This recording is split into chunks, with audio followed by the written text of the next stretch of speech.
Hello, for today's video is how to transfer contacts from iPhone to Android phone without iCloud. So what is the best way to transfer contacts from iPhone to Android?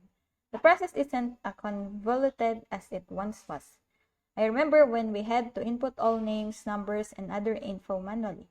Now, smartphones, apps, and cloud services can do most of the work for us. Today, I'm gonna show you some. First is by using Google account.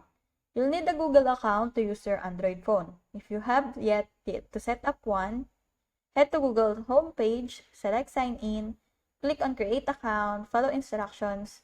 Once that's done, follow the next steps to transfer contacts from iPhone to Android using your Google account through the cloud. How to transfer contacts from iPhone to Android using your Google account. On your iPhone, open the Settings app, go into Contacts, tap on Accounts, select your Gmail account, add it if you haven't. Switch the contacts toggled on. Now, contacts will automatically sync from your phone to Google. In turn, they will also sync to your Android device as long as you're using the same Google account. Next is by using Google Drive. Transferring your contacts via Google Contacts may be easier, but some of you like having more control over your contacts. Another way to move your contact from iPhone to Android is to do a manual backup with Google Drive. Here's how to do it.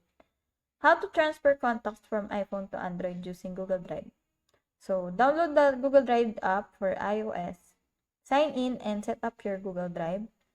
On the Google Drive iOS app, tap on the three-line menu button, select Settings, hit Backup. Make sure contact syncing is on. You can turn off calendar events and photos and videos if you want. Hit Start Backup. This will sync your contact directly to Google Contacts, so there's nothing else to do as long as your Android contacts are synced to your Google account. So I hope that you learned something.